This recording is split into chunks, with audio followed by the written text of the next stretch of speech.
Okay. There you go. Thank you.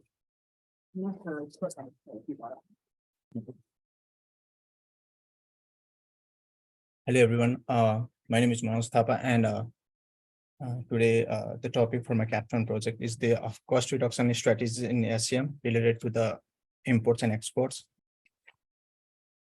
Overall, I'll be covering about the introduction, the problem motivation, problem statement, little bit of background, the data that I used, and analysis of the data, results, recommendation, conclusions, and we'll do the few Q&A at the end of the session. So we all know that global supply chains are the sophisticated manufacturing, logistic, transportation, and communication networks that transfer products and materials through worldwide through different channels. Over the past several decades, globalization has been a dominant trend in almost every industry. Different manufacturers and companies aim to get plenty of benefits from the raw materials with low manufacturing cost. In order to have great outcomes that will last and make the budgeting easier, companies need to use the cost-cutting measures in the supply chain. And the cost-cutting techniques, they focus on identifying the most efficient and economic ways to acquire and store products, move them from one point to another, and as well, the customer have the good satisfaction. The main purpose of this report is to investigate the strategies influencing the cost and the innovations of the performance of an import and the export category. These days, controlling the supply chain cost is becoming more difficult for every business. When a supply chain fails, business put their reputation in the hands of their suppliers, either because they don't know how the business work or they don't have the good risk management plans. These days, supply chain costs are rising from the raw materials and infrastructure to the labor and logistics. The cost of producing and moving from place to place has been rising. And also the rising in the fuel prices for shipping by land through air or significantly causes the rising in the cost. And this also causes the labor expenses for the business and the suppliers. Consumer demands drive the need for the faster, higher quality services. This put more pressure for the providers and helps in the rising in the risks, and also the complex international logistics result in increased cost for products management, storage, and the transfer. The purpose of this study is to help the investigate the strategies increasing the cost and the innovation performance of an import and export category, and also identify some of the cost cutting measures that are most effective and affordable for the business. We all know that there are 5 components in the supply chain management, and they are planning, locating raw supplies, manufacturing, delivery, and returns. The planning phase, it entails the creating a comprehensive supply chain strategy, whereas the other 4 remaining parts focus on the essential condition for putting that strategy into the actions. But business must build expertise in all these areas to establish an effective supply chain and prevent costly bottlenecks. Supply chain management is crucial since it can help in accomplishing several corporate goals, and controlling production procedures can enhance product quality while lowering the likelihood of recalls and legal actions. And in order to have a real-time view of inventory, order status, and stock locations, whether the order has been originated in store or can found in online, the business managers delivery and returns procedures will also be centralized. And these are some of the few research papers that have been through for the topic related to the export and the imports, cost reduction strategy for SCM related to export imports, or COVID-19 global pandemic impact, and so on. And among these research, there are some few similarities that the researchers came through related to the import and the exports. Storage and the warehousing must be optimized entirely as a part of more comprehensive supply chain strategy in order to save total cost. Poor decision making and planning in the logistics sector can lead to overspending, late deliveries, and damaged goods. Therefore, operational effective improving and cutting back on the logistic expenses is really important. It is also critical to remember that timely delivery and effective performance are just as crucial to managing logistic expenses as cutting them. And for the data, I use the secondary source through the internet, and the information in this report is used to examine the import and export scale for the SCM. The dataset contains information about the import and the exports and net sales in millions throughout the different nations. The diagram illustrates the flow of services from 2015 to 2020 to different nations like Belgium, Denmark, Finland, and so on. And from this diagram, we can clearly see that the Germany has the import and export is high in number compared to the other nations. And beside that, France comes in the second place in supply chain of import and export. This figure also illustrates that how the GDP was lost in each sector due to the Australia's export to China seizing. These are ranked according to how much the Australian GDP was lost due to it. Here we can see that the Australia began to experience a more significant reduction in emissions than China in most sectors, like changes in the GDP. In the figure, most significantly, seizing oats exports will result in 128.8 MT reduction in China's emission levels. Moreover, we can see that the oil exports or total export from the Australia. And also the COVID-19 created a challenging environment for the society in order to increase the economies, resulting in the supply chain disruption and shortages, and also the expansion of e-commerce logistics were adversely affected by the COVID-19 pandemic. And this graph shows the China's exports increased of 40 billion in July this year compared to that of same month of last year. And also the US experienced a 20 billion loss in July.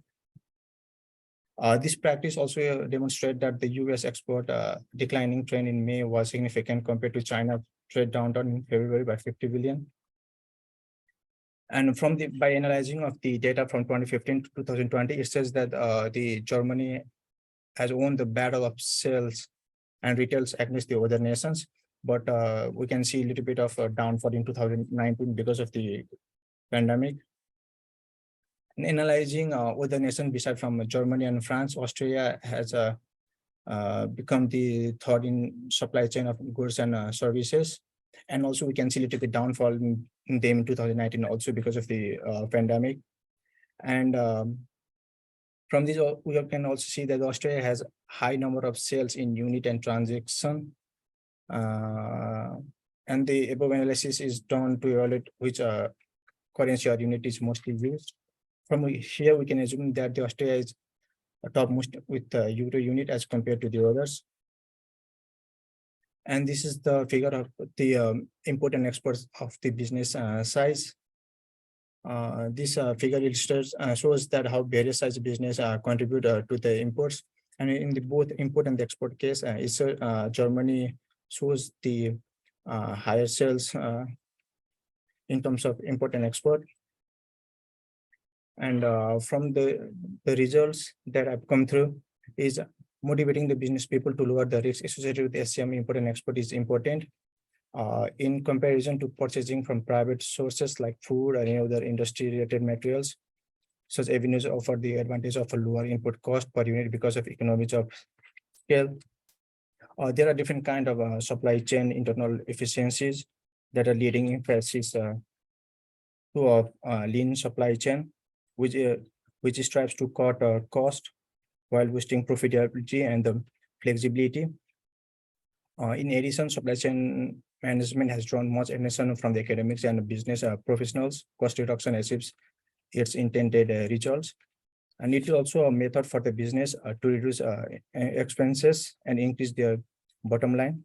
Organization may employ this strategy differently and in different places, depending on the size of the goods, services, and the available resources. The cost of the supply chain management is an essential factor that affects operational effectiveness and customer experience for e-commerce business. Therefore, retailers should consider the automation of supply chains in advance, plan costing reduction strategy, and be ready for the potential carriers.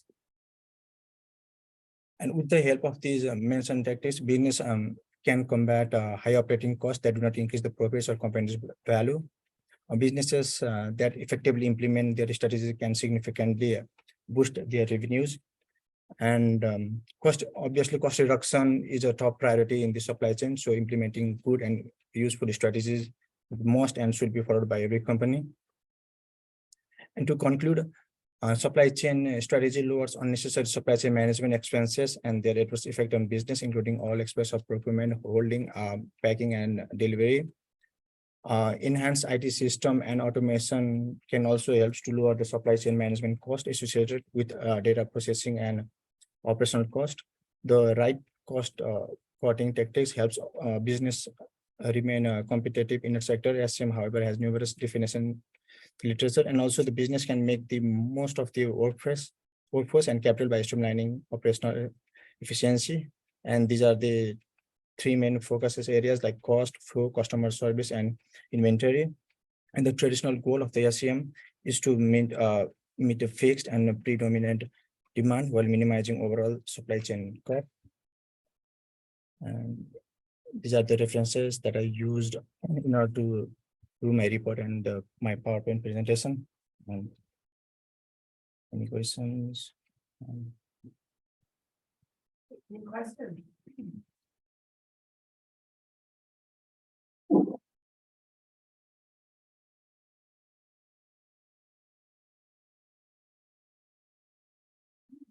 Thank you.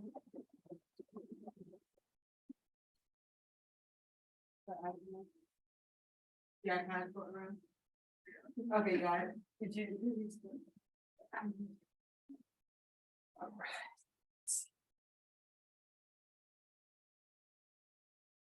right. Okay. Next, we have Yao. And I think if you don't flip, make sure you kind of talk as much as you can here. Okay. Right. Okay. All yours. Okay. No, I'm gonna stay here.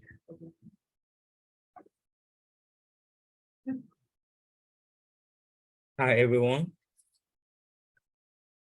My name is Yao Ko, and I'm here to present to you my findings concerning the impact of climate change on the global supply chain system. I will start with an introduction, followed by a literature review. I will then move on to my case studies, followed by recommendations, and I will conclude.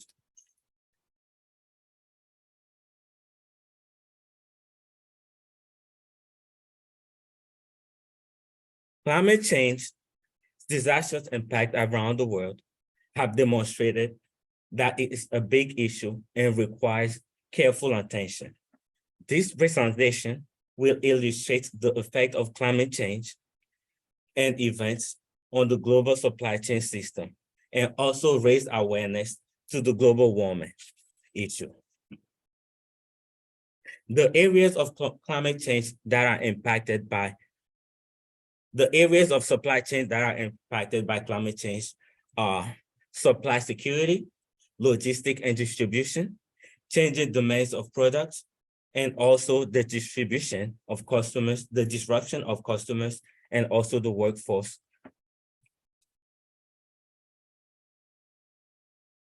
The complexity of the global supply chain system makes it very difficult to determine the full extent of the impact of climate events and the true cost associated with climate events. The US has recorded over 338 climate change events since 1980. 15 climate change events have been recorded this year alone. The total cost attributed to climate change events exceeds $2 trillion in the US alone since 1980. According to Boyson et al., heat waves and weather-related events have been worsened by climate change and directly endanger supply chain continuity. Climate change variability impact 50% of China and US supply chain. Swanson and Brasher argue that supply chain disruption might become increasingly more common due to climate change. Economic and international trade experts fear that climate change events will disrupt the global commodity distribution system. Wozell and Ag proclaimed climate change as a potential weak point in the international supply chain system. Some supply chain networks result in a $20 trillion merchandise commerce around the globe. This data from the National Oceanic and Atmospheric Administrations shows the increase in the number of climate change events from 1980 to 2022. It also shows the increase in the cost associated with climate change events. As you can see, in 1980, there were less than 3 events the whole year, but 2022 alone, the year is now over and we are over 15 events and the costs are astronomical. 3 events around the world were used for my project: the Texas freeze in the US, the low water levels of the Rhine River in Europe, and the drought in China.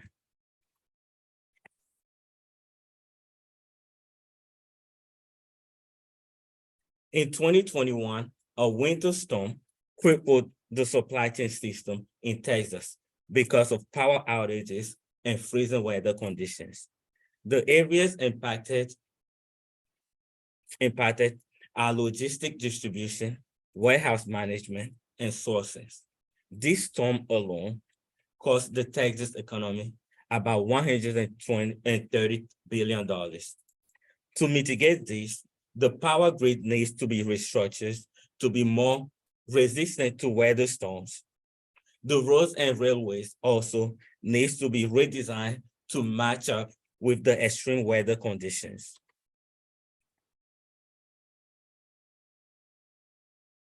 The Rhine River is one of Europe's most important rivers that help with inland transportation. In 2022, water levels of the river dropped drastically, preventing cargo ships from navigating through the river and also restricting inland supplies of goods. The areas of supply chain impacted are logistic distribution. It is necessary to find different shipping alternatives to the Rhine River.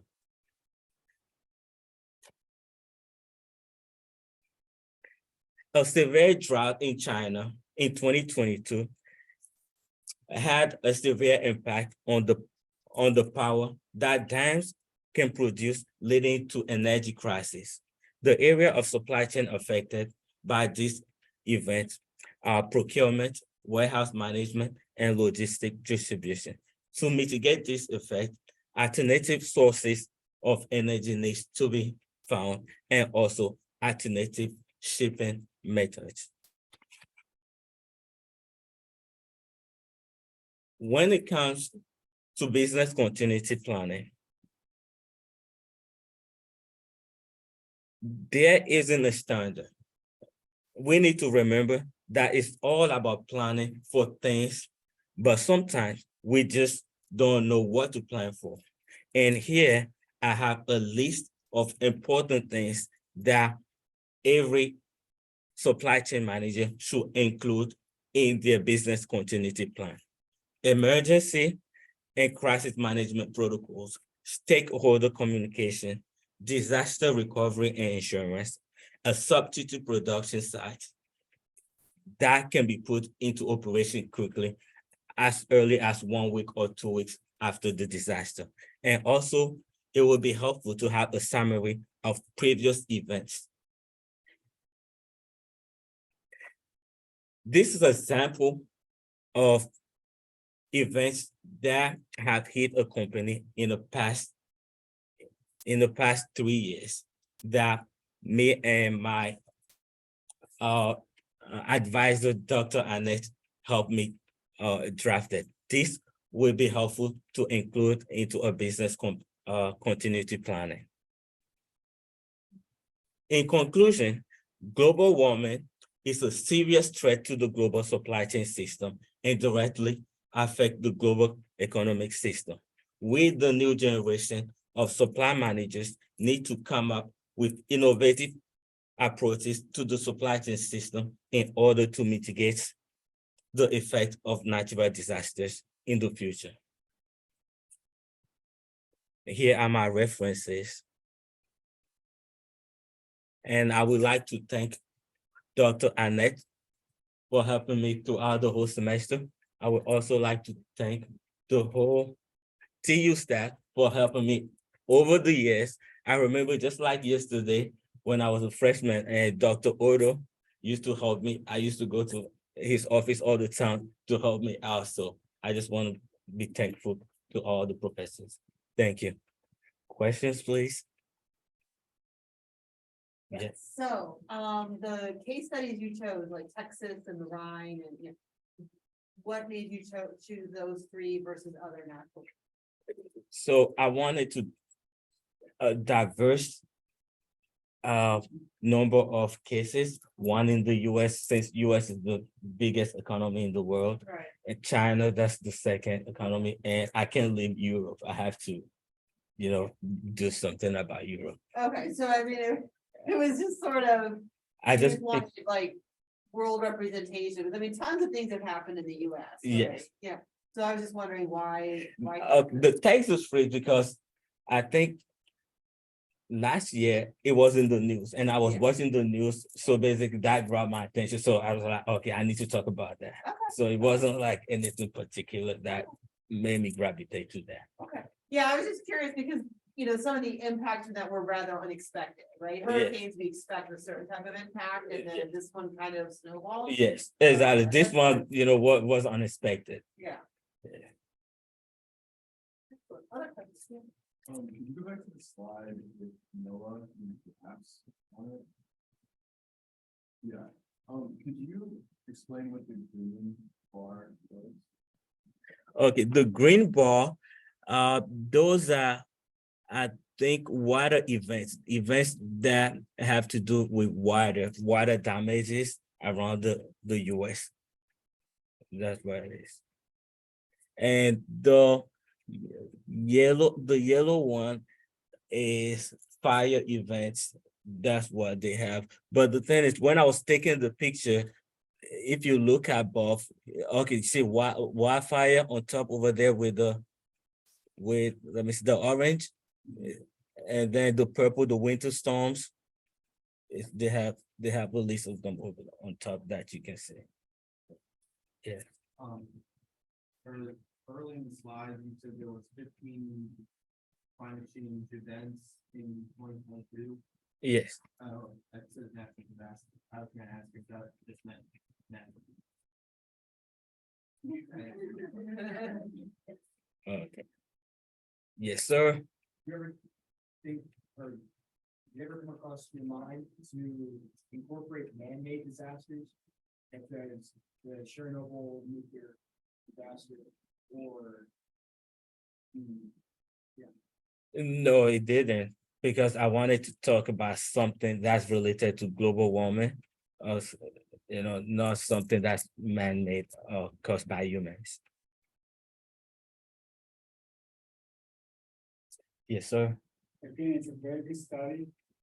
I would like to see your conclusions or proposals tied closely to your three cases.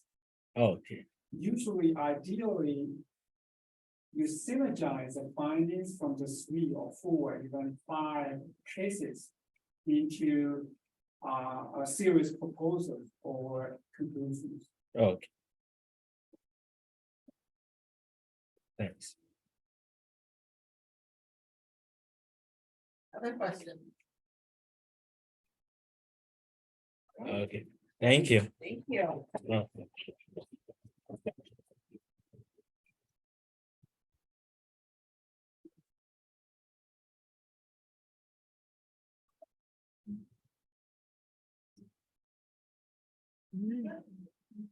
Danielle is next. It's bigger and the iPad, right? Move around. Yeah, we'll get that to you. All right. Let's move this. The better audio too. Okay, perfect. Thank you.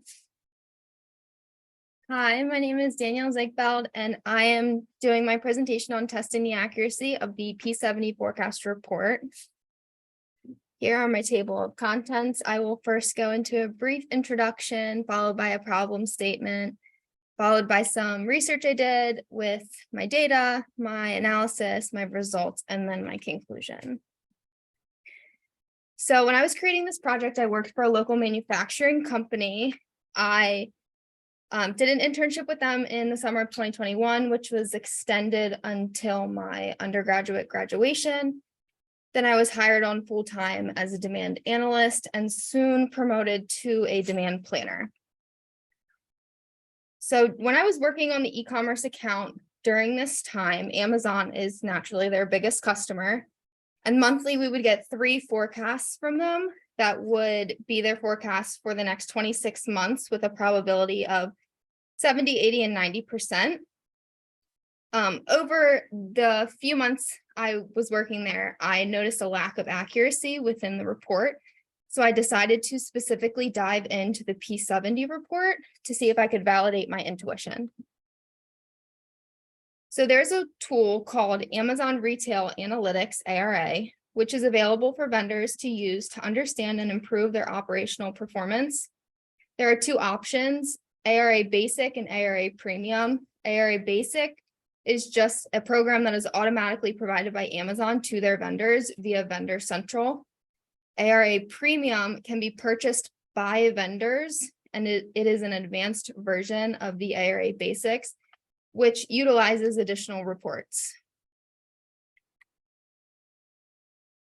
Amazon's forecast is intended to produce accuracy metrics to evaluate predictors and help vendors be aligned better with Amazon's needs. Their forecast uses predictors such as root mean square error, weighted quartile loss, mean absolute percentage error, mean absolute scaled error, and weighted absolute percent error. Within ARA, there's a new feature that was intended to improve the communication with inventory demand to vendors. This feature is called the probability level demand forecast and is available in both versions of the ARA. Although demand is typically based on glance views, sales history, and projected demand for planned promotions, the forecast report had 3 probability forecasts for their vendors, the P70, P80, and P90. The P70 means there's a 70% chance that Amazon will purchase the indicated demand or less, and a 30% chance that they will purchase more. The P80 and P90 reports are the same thing, but using 80% and 90% respectively. This is where I found the initial problem. As a vendor who sells their product to Amazon, we were using the P70 forecast report as the probability that Amazon would purchase that specific amount of product. This was not communicated in the report that it was intended to be a 70% chance that they would purchase that amount or less. Amazon prefers the vendors to use P90 forecast report because having vendors produce more products will allow Amazon to have more inventory readily available if needed.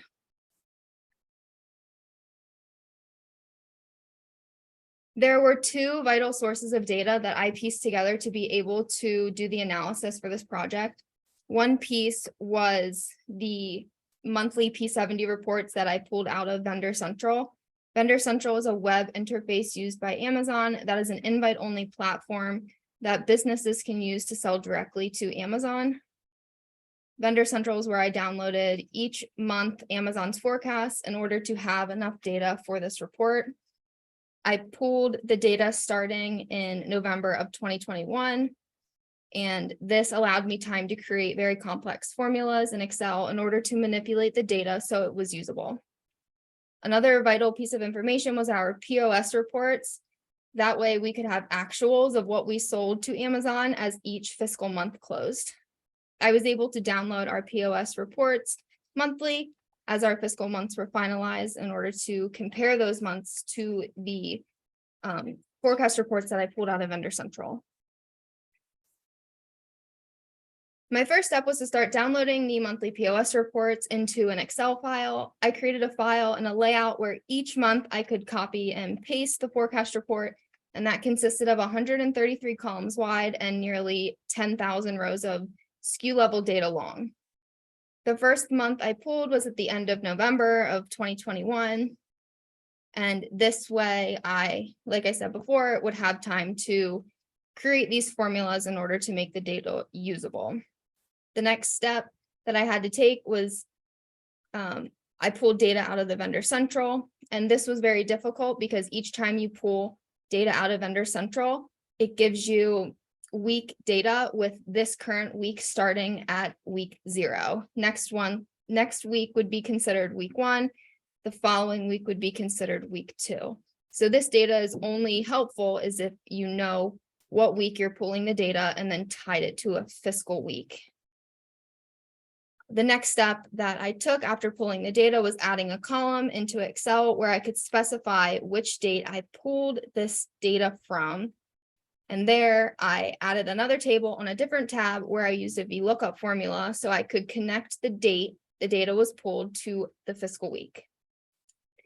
Then I created a formula that would use the date pulled information to determine what the fiscal week was for the next 26 weeks of forecasted data.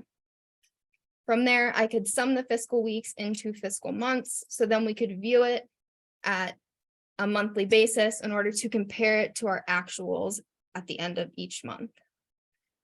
After I had the data tab formulating all of the information correctly, it was time to create a summary tab to view the SKU level data at different months in a more organized fashion.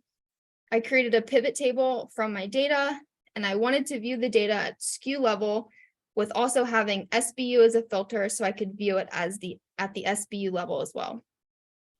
I eventually knew that I needed to view the data at different months and was hopefully going to be able to incorporate different lags into a filter as well. Creating the formula to bring the forecast for each SKU at a specified month was the longest formula I had to write, and a little screenshot of that is on my slides. Not only did I want to be able to view the information by month, but also by quarter and year at different lags. The next thing I did was bring the oversell and undersell by SKU by specified month and lag, and this allowed me to create a forecast accuracy and view that by SKU, month, and lag once I had connected the actuals from the months that have closed. To connect the actuals, I needed to determine the forecast accuracy as well. I downloaded the POS report that we have for Amazon that we keep track of internally and incorporated that into the summary tab as well. This was extremely helpful because all of the past POS reports are stored in Power BI, so I was easily able to track each actual as the month closed in one place.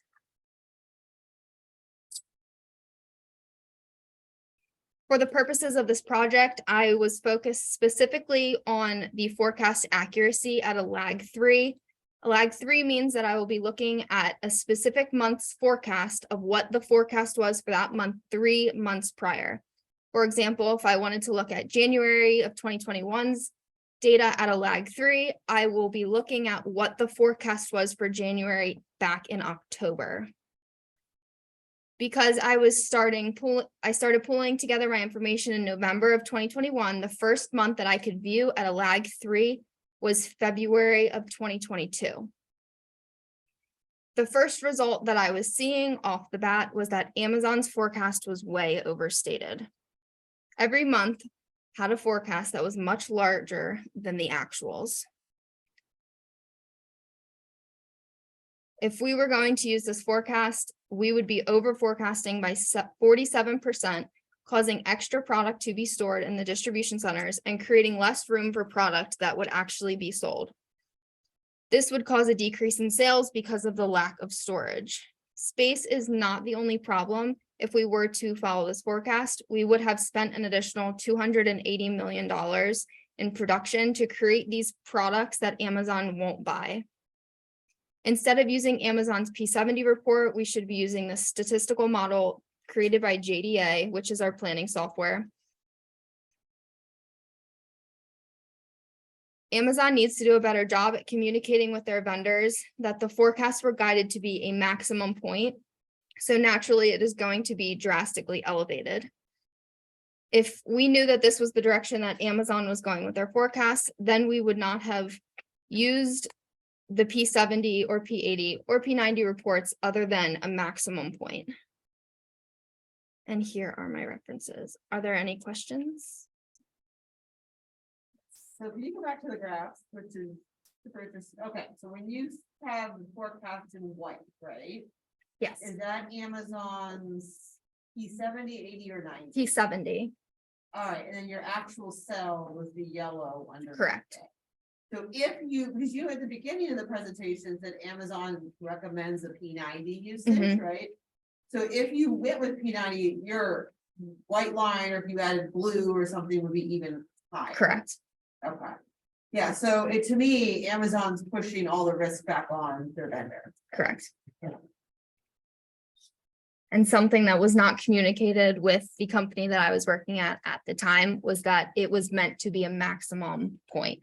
We had always used it as there's a 70% probability that they would purchase this amount. Okay. Interesting, because I guess when you're saying too, like when you think about prime delivery and Amazon's barely sold out because they're pretty much over requesting product. Interesting.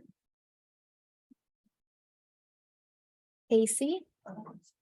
For that giant formula, how long did that take you to write that and how did you come up with that? About a month. Yeah, I started working on this back in November. It took a long time, a lot of trial and error. I think one thing that I found was super helpful was doing it in chunks and then combining them all into one after I had gotten the right chunk. It was a lot. That was probably the hardest part, was writing those formulas.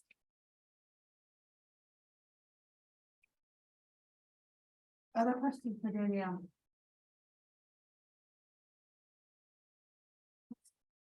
Great, thank you.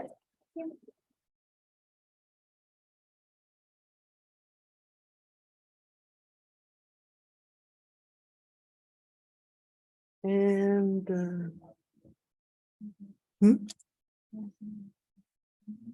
I think we have two, I believe. Okay, she's got the iPad. That's excellent. Christy. All right, so I want to make sure your audio picks up. So, okay, great. Thank you.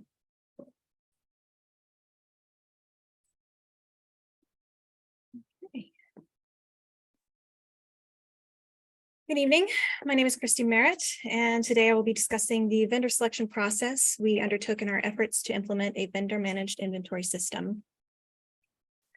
I'll introduce my company and the problem that motivated us to consider a BMI.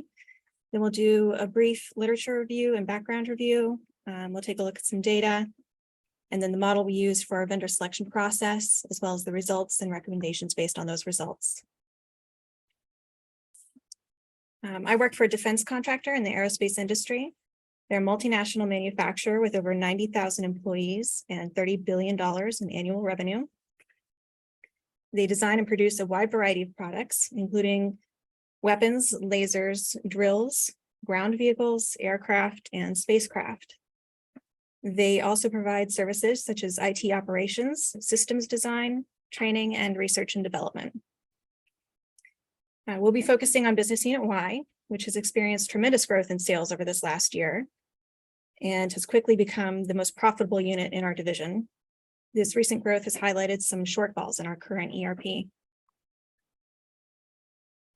Business Unit Y's largest production facility frequently experiences the threat of stockouts and line down situations due to expired or expiring product. Although our ERP has the capacity to include detailed information, such as shelf life data, there's currently no automated system to track expiration dates and prompt reorders. This gap between data and action has a direct impact on our production schedule. There are 3 possible solutions to this problem: do nothing, enhance our existing ERP, or fill the gap with a VMI system. If we do nothing, we'll continue to waste material, money, and man hours, as well as face potential line shutdowns. The benefit is no additional upfront costs, no downtime, and no retraining, which saves money. To enhance our existing ERP, we would need to customize a standard software utilized by the entire enterprise, which would require significant resources, both in time and money. However, this would allow the organization to keep its current system with little to no training, no transition time, and an opportunity to address multiple issues at once. A VMI would allow a vendor to become responsible for the replenishment of stock on our behalf. They would decide what, when, and how much to order based on stock levels, usage rates, and forecasts.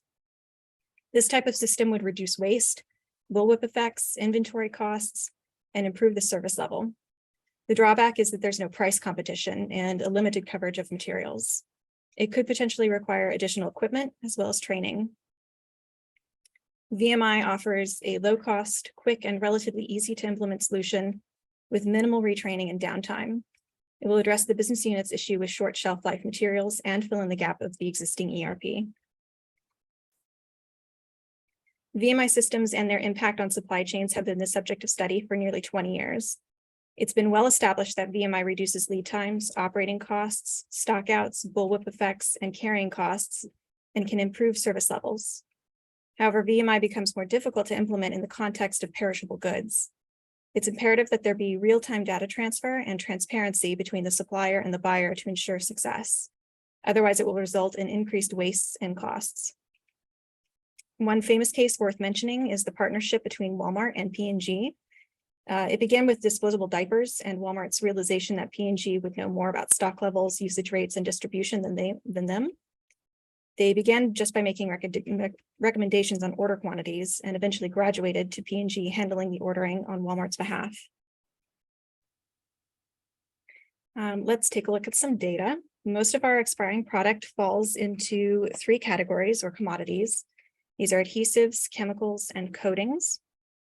To find the volume of purchases for these commodities, I pulled a report of all purchase orders for a business unit from 2019 through July 2022 and focused only on direct purchases. You can see the totals here. For 2022, we expect to release between 7,500 and 8,000 purchase orders. Analyzing the raw data, I found that on average, adhesives, chemicals, and coatings make up 27% of the volume of all of our purchases. Adhesives are 16%, chemicals 7%, and coatings 4%. Looking at dollars spent, these commodities only account for about 14%, chemicals at 12%, adhesives at 2%.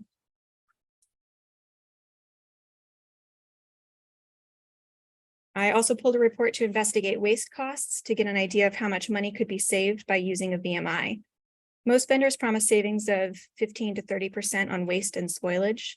Total waste in 2021 was just over $2 million, with forecasts for 2022 to be around $2.5 million. With a VMI, we could potentially save between $350,000 and $700,000. Okay, let's consider our vendors. We initially selected 3 that were already in our database, each with an extensive purchasing history. They specialize in adhesives and chemicals and carry our preferred manufacturers. They also offer cloud-based software and various methods of implementation, including scanners and RFID-enabled equipment. Vendor A sells mostly adhesives and coatings and some chemicals. Their cloud-based software can be implemented with various methods, including tags, scanners, and RFID-enabled equipment. They also have the option to include a dedicated liaison. Their software includes real-time inventory visibility, automatic replenishment, automatic PO and invoice generation, replenishment prompts based on shelf life tracking, automated forecasting, FIFO enforcement through alerts, and a reporting dashboard. Vendor B sells a broad range of consumables from adhesives to fasteners. They also provide some chemicals and coatings, but their catalog isn't as extensive as we would like. Their system includes RFID-enabled equipment, and their software includes inventory data sharing, automatic replenishment, automatic PO and invoice generation, and forecasting. Vendor C is a smaller business than the other two and has a smaller catalog. However, they are partnered with all of our preferred manufacturers. Their system can be implemented with either RFID-enabled equipment or barcode scanners. And their cloud-based software includes real-time inventory visibility, automatic replenishment, automatic PO and invoice generation, forecasting, and a reporting dashboard. To select a vendor to take to the RFQ stage, we elected to utilize a decision matrix and create a vendor selection scorecard. We started by defining and weighting our selection criteria.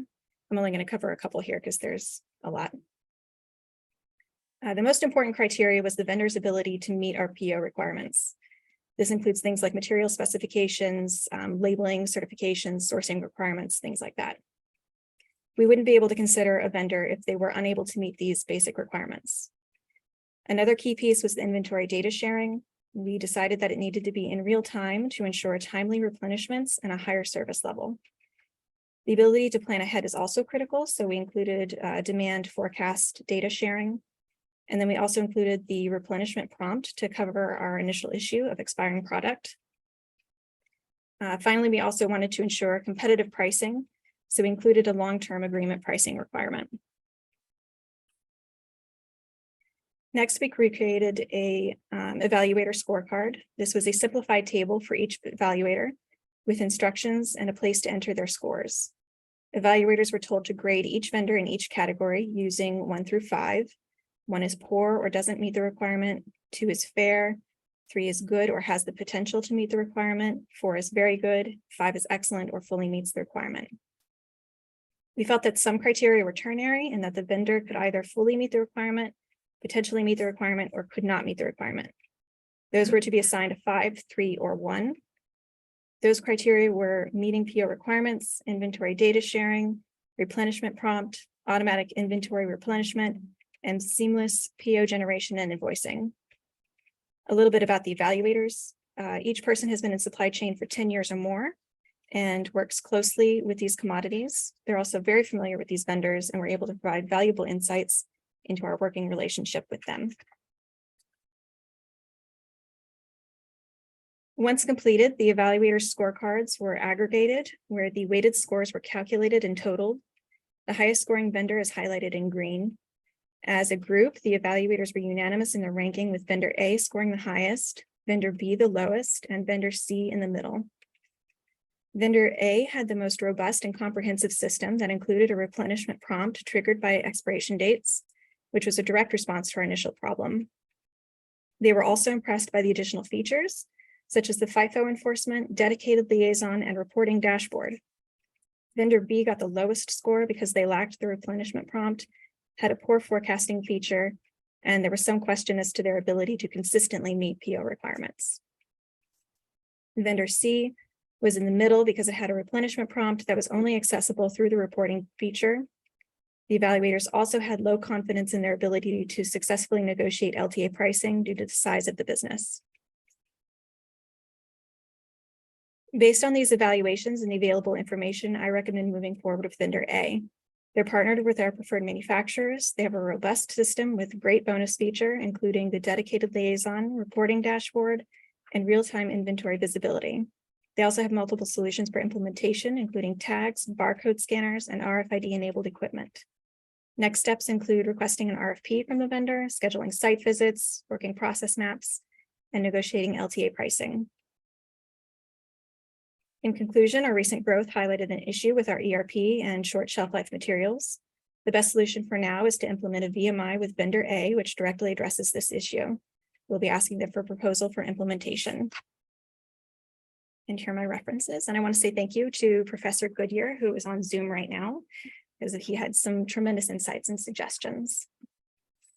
Any questions? Yes. Criteria on your scorecard, how did you come up with those? Yeah, tell me again how you came up with those criteria.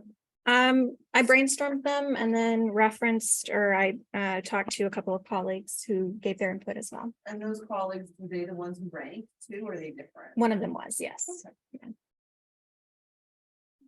Have you been able to apply some of the stuff that you found out in the company work for now? Not yet. It's with my boss, well, my old boss. It's up to him really whether it goes to the next stage or not. Any other questions? Okay, thank you so much.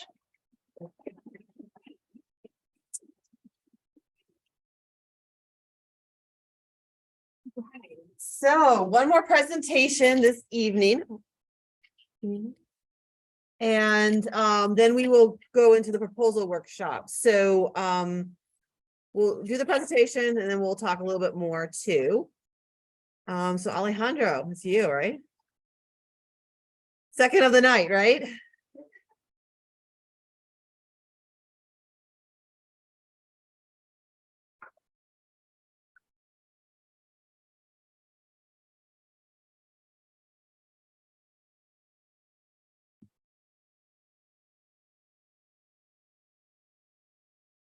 So I'll never forget the day that I started working for the material management department at Towson University. First of all, I've never worked in a warehouse before, so it was a pretty new environment for me. With pallets, pallet jacks, forklifts, ladders, dollies, commercial bins, list goes on and on. The only thing in my mind at the time was, what can I learn from this place and how can I make things better?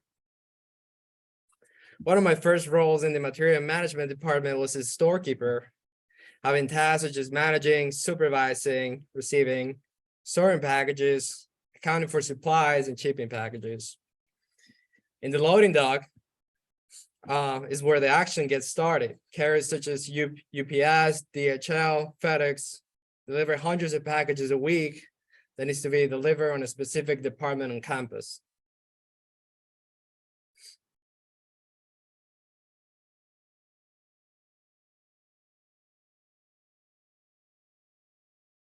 One of my first experiences was having the confusion and the lack of clarity about what packages were taken by our department and which packages weren't.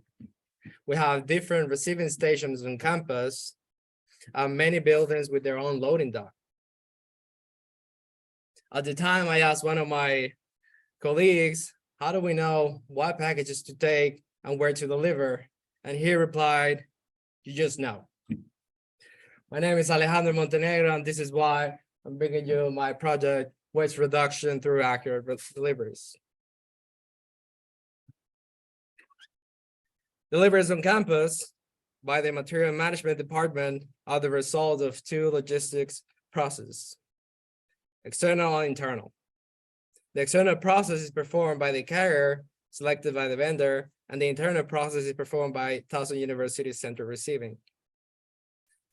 Carriers provide transportation services of products to Towson Delivery to Towson University warehouse, where packages are stored and delivered on campus. It is fair to mention that the productivity and performance of internal logistics rely on communication and visibility, which are critical factors for any enterprise that desires to provide products or services of the highest quality. Without these factors, working as a team, working as a unit, becomes a process full of challenges and disagreements. Central receiving staff complements the carrier services, offering the last step delivery, the last step of the process, which is called the last mile delivery. Last mile delivery is the product's journey from the warehouse shelf to the back of the truck to the customer doorstep. Last mile deliveries logistics aim to deliver packages as affordably as possible with quick and accurate service.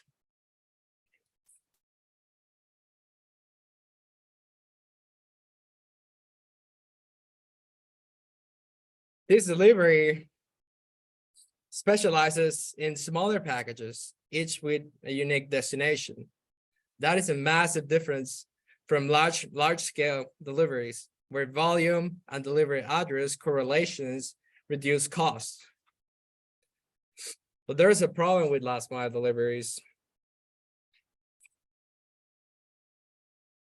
Smaller packages with unique destinations translate into more complex routes and idle time. According to the German company specialized in marketing and consumer data, Statista, last mile deliveries is by far the most expensive part of the fulfillment chain. Cost is on average $10 per package. That's significant. Data from Capstone Research Institute indicates that last mile logistics accounts for half of the total cost of shipping and 41% of supply chain costs. So the service that we offer is expensive, and if it is not executed accurately, even more. Packages received by Towson University Central Receiving Warehouse are typically from direct purchase orders of P-card holders or purchase card holders. The idea package label should have information such as the university's main address, name of the buyer, name of the department, name of the building, and room number where it's expected to be delivered. This is a business process model of how the idea package flows in the process, flows information, and there's no interruption whatsoever. It all starts with the buyer who orders the product, then the vendor fills the order, and then the vendor selects a carrier, which at the same time ships the order, which is received from the central receiving. And then we verify that label, stores the package, route the package, and then we deliver again to the buyer.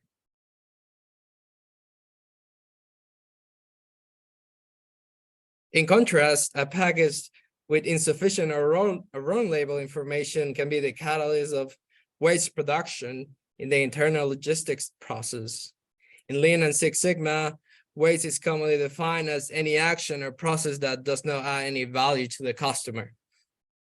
As an illustration, a concept discussed in our Lean and Six Sigma class was the TIMBOOT types of waste. TIMBOOT is just an acronym that stands for transportation, inventory, motion, waiting, overproduction, overprocessing, and defects. And this how the process would look like with the disruption. The buyer would start the process, ordering the package, then the vendor would fill that order and ship that order. And then once the package is received by Towson University Central Receiving, we will verify the address, whether it's correct or no. If it's the wrong address, then we just return the package to the carrier. And then is it the right address? We receive the package, we store the package, and then we verify the label information. If the label information is right, then the package just flows throughout the process. Once again, we route that package and then we deliver. But if that label information is incomplete, if we're gonna find the buyer, we don't know how to deliver, we're not mind readers. And then we have to find that buyer. That buyer is found by emails, phone calls, and then the worst case scenario would be that we wouldn't be able to find that buyer, and then we'll have from 3 to 5 business days to find a buyer. If we don't find a buyer, then we return the package to the carrier.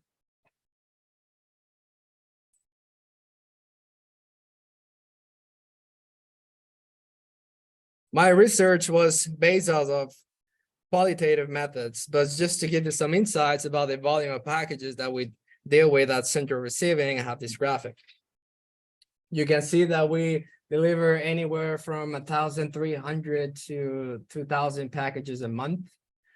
From January 2022 until November 2022, central receiving staff has delivered 16,720 packages on 230 working days. Unfortunately, the amount of packages that arrive with missing information at central receiving hasn't been measured yet. But after 11 months of working experience, I can confidently say that from 2 to 3% of packages that we receive have some sort of missing information.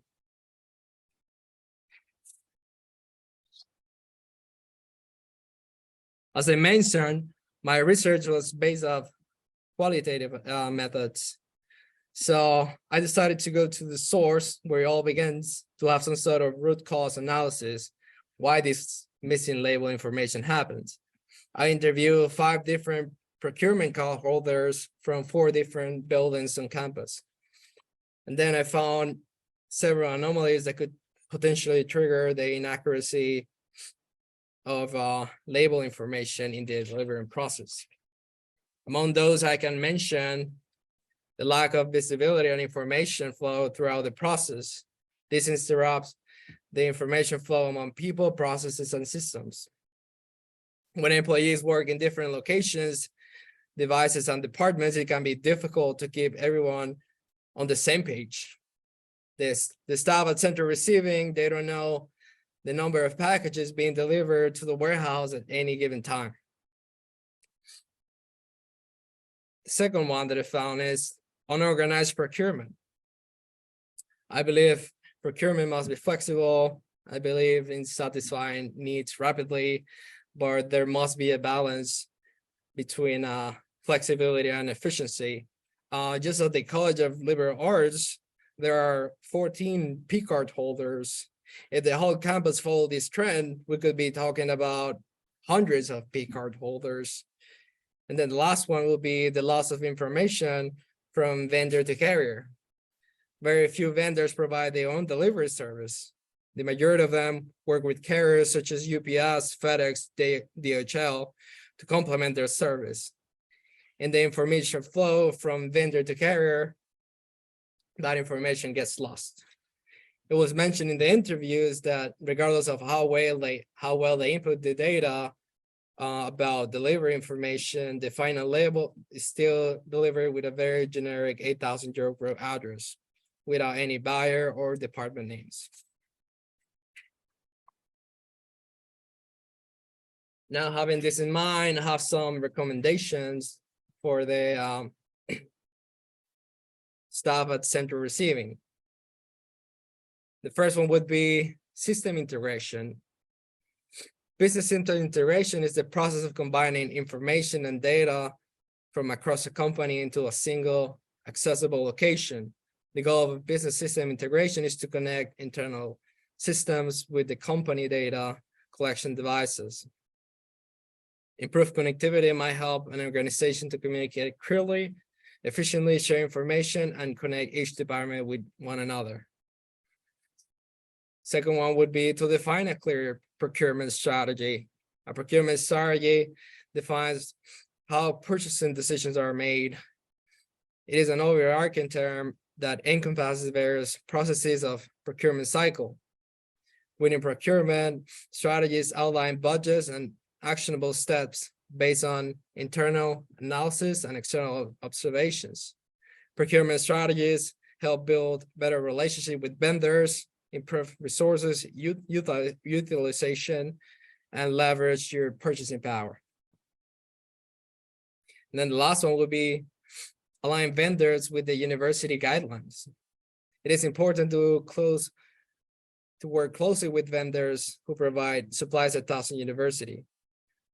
Collaborating can lead to reduction in costs for both parties beyond the day-to-day traditional operations. If you treat vendors as partners, then you can negotiate factual pricing, not assumptions, improve product specification, and streamline administration process. Vendors having key knowledge about the university guidelines and procedures regarding labeling of packages and the delivery course of action can significantly facilitate the service offered by central receiving warehouse throughout campus. Then as a conclusion, I can say that margins on delivery services tend to be low, and staying profitable and delivering quality service is not an easy endeavor. Every aspect of the process must be measured, evaluated, analyzed, and improved if the business wants to stay competitive and provide value to customers. And last but not least, I want to thank Dr. Fan, even though she's not here. Is she here? Oh, there she is. Oh, Dr. Fan, thank you so much for your help throughout the project. Didn't see you were there. And thank you to Dr. Scale for accepting me to the program. And thank you guys all.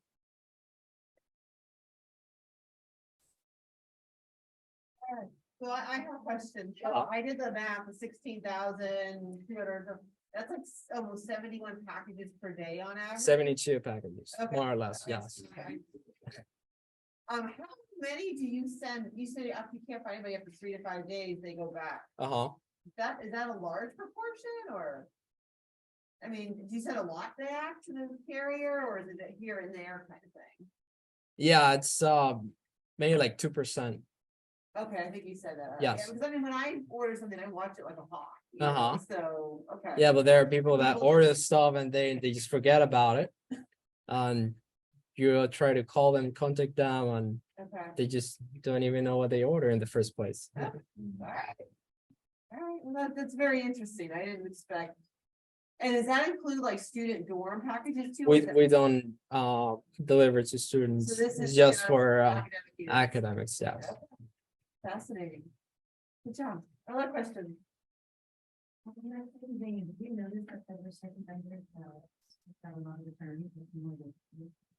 I'm sorry? If you notice that some vendors maybe have more returns than others, like maybe there are certain vendors that you're constantly have a return to.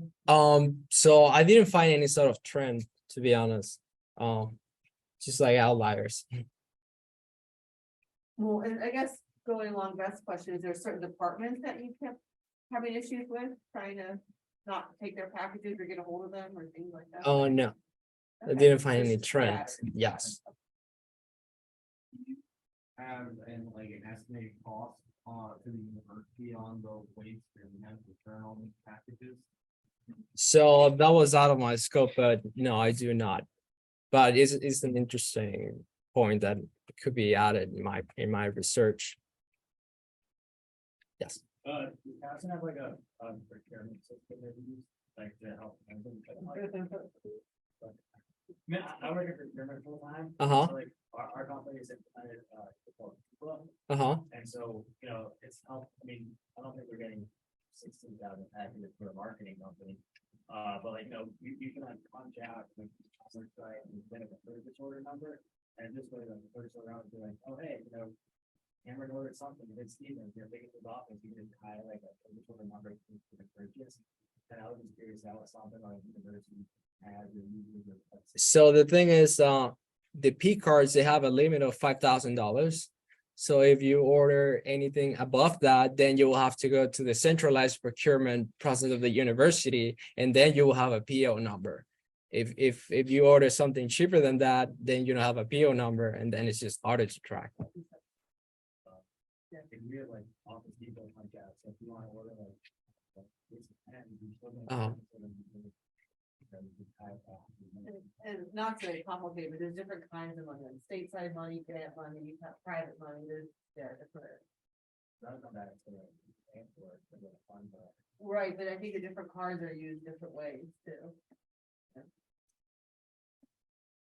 Right. Other questions? I was gonna ask, like, is there any current system integration that is, being implemented currently? Currently, Yeah. no, it's just a suggestion that I could bring up for the department. But you could put everybody on the same page, because the buyer, they don't have any track system of knowing when your package is gonna be delivered. So they just know when it gets to central receiving. They don't know when they're gonna actually get their package to their doorstep on campus. No problem. No problem.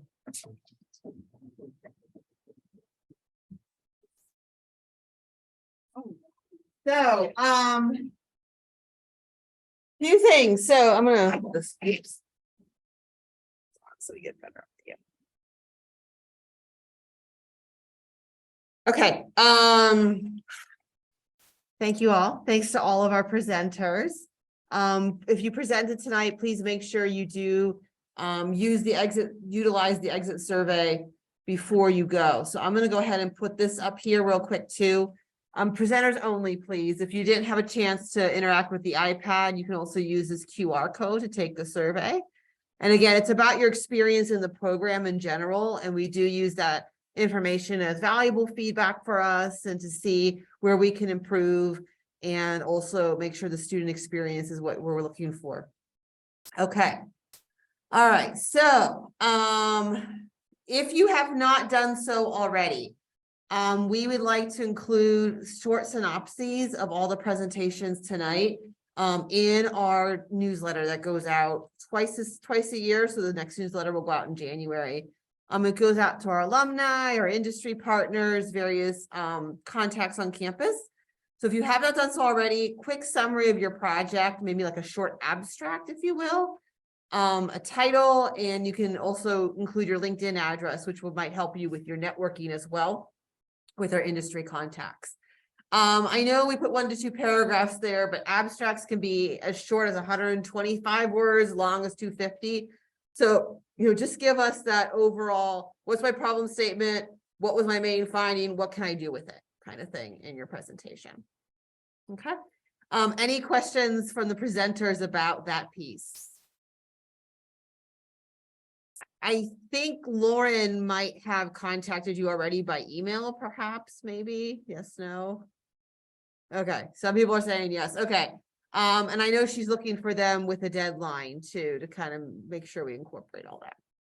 As far as your final reports go, pick your date with your advisor. The semester ends a week from tomorrow, so Tuesday of next week. So all the reports need to be submitted by Tuesday of next week.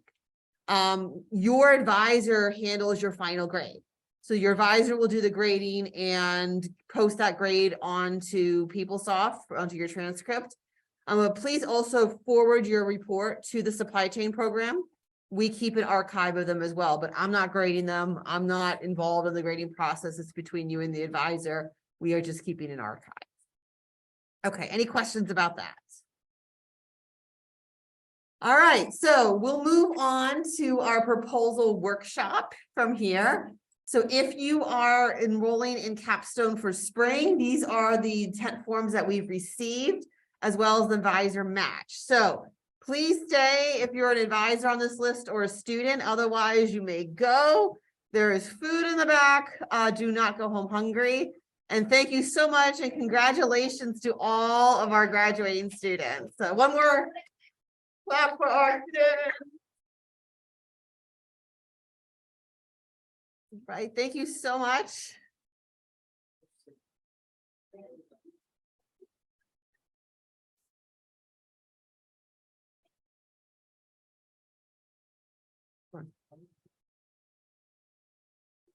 Thank you. Hey, Brian.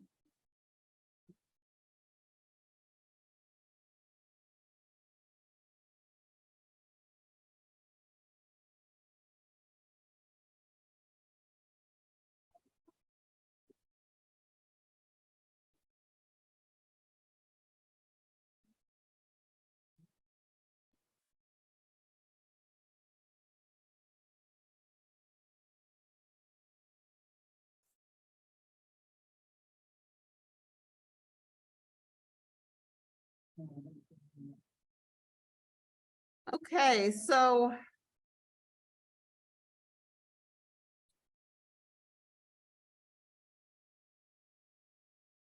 yeah, I do want to go through a few slides, so we'll give them a chance to. But some people, yeah, if they were, they can go unless if they're taking the course this spring, yeah. Yeah. Yeah. All right, so for those of you hanging around, so I'd like to take a few minutes to talk a little bit about our course policies for 881. And what we'll do is then after we do that, you have plenty of time to chat with your advisor and make those connections. All right. Can I do the course policies? All right, so I'd like to talk a little bit about course policies for 881. All right, so all students, the course policies for 881, all students must present their final projects. So we saw that tonight at Capstone night. If you enroll in Capstone for fall or spring, our presentations are in person. Capstone nights in summer, those presentations are typically online in a Zoom meeting. The final projects include the written report plus your presentation. And there are templates for your written report and templates for the presentation. We email those out at the beginning of the semester within the first month or so, but they're also available on the supply chain website. So where is the supply chain website? You may go to towson.edu/SCM and click on supply chain capstone projects. All the information you need is there, including the templates for your proposal form, for the PowerPoint, your report, all that good stuff. Okay, all the deadlines we have are final and they must be reasonably met. This is a traditional course that is 3 credits with a letter grade. So we stick to the university timeline, we stick to the university semester start and end, and you need to complete your work within that time frame. We also ask you to meet with your faculty advisor at least twice per month during the semester. And then it'll be up to the faculty advisor's discretion if you want to have more meetings. Sometimes I meet with my 881 students weekly. Sometimes I meet a little bit less, but the advisor will let you know what those expectations are by the end of ad drop. So we start the semester, we have ad drop for about a week and a half. By the end of ad drop, you should have at least connected with your advisor at least once and have an understanding of what those expectations are for deadlines for the final report, as well as expectations for meetings and things like that. The proposal template is on the website in the forms and templates section. This is what you'll need to identify and create before the start of the semester. Identify what your project overview is, really much your statement, why we're here. What's an overall background for the project? What is the need for this work? What problem are you solving? Your methodology. So one of the main reasons we have iterations and proposals and do not approve them right away is that the methodology is not clear. So I expect to see, identification of supply chain tools and techniques you might use. Now, granted, once you start your project, sometimes that changes when you get into your data set, but, I just don't want to see I will do analysis. I will do statistical analysis such as, t-tests or regression modeling or things like that. I will do a business process modeling on a process map, or I'm looking for identifications of tools and techniques you learned in the program that you plan on applying to this project. What are your deliverables? Yes, you have a report. Yes, you have a presentation, but what other value should your project provide? What is a deliverable to your sponsor, right? So if you're doing an industry project, what is that deliverable to your manager? If you are doing more of a research project, what research type of deliverable or analysis or final conclusion do you expect to reach by the end of the semester? A timeline. We have a Gantt chart template on the 881 website. If that helps you out to plan week by week, you're welcome to use a Gantt chart if necessary, if that helps you out. And your workload estimate. This is a university credit course for 3 credits. So the university requires 100 to 120 hours of work in order to earn those 3 credits. That's a typical university's guideline for an independent study type project course.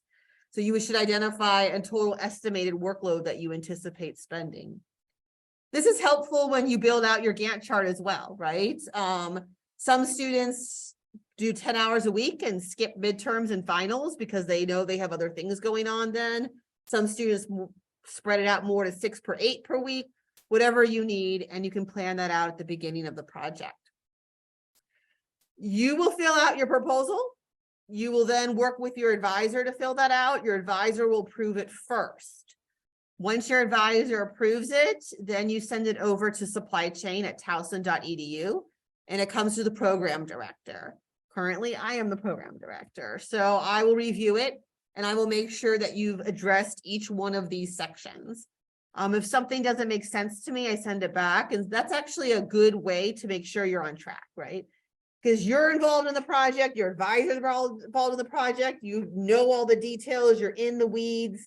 Someone who is not involved reading it should at least be able to understand where we're going. And sometimes if you're missing a part, that's a good guess and check for me to send it back and make sure you've thought through everything.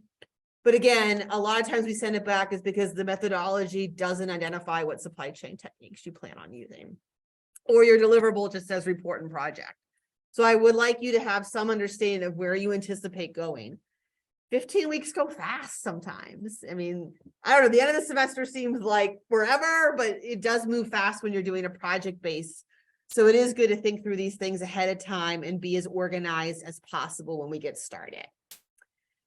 After I approve the proposal form, you get a registration permit from our department admin. So currently that's Melanie, and she will send you registration instructions, typically with a 48 to 72 hour window to register. So once you get that proposal into me, please check your emails to make sure that A, I approve it, and B, you act on that registration email when you get it. All right, so I'm actually going to make this into a YouTube video. So we are recording this right now in December of 2022. But the spring proposals are typically due a week before the semester starts. And actually all the proposals are due a week before the semester starts, not just spring. So the spring 2023 semester begins on January 30th. So therefore, Monday, I should actually read Monday, January 23rd is the deadline to me. So I need those proposals no later than a week before the semester starts, which gives us 1 week of time to do any sort of potential revisions if I ask you to, and also for Melanie to do the processing so you are registered before the semester starts. If you're on financial aid or any sort of packages, we want to make sure you're registered by day 1 of the semester, so all of that flows through and processes and there's no issues or anything like that. Okay, again, this QR code will jump you to the website that I showed you a couple minutes ago. You're welcome to go there as well to see more information. You're also welcome to ask us, of course, if you have any questions. So with the time remaining tonight, I will take your questions and then you can meet with your advisor as well to get started. So are there any questions here tonight about the process for spring?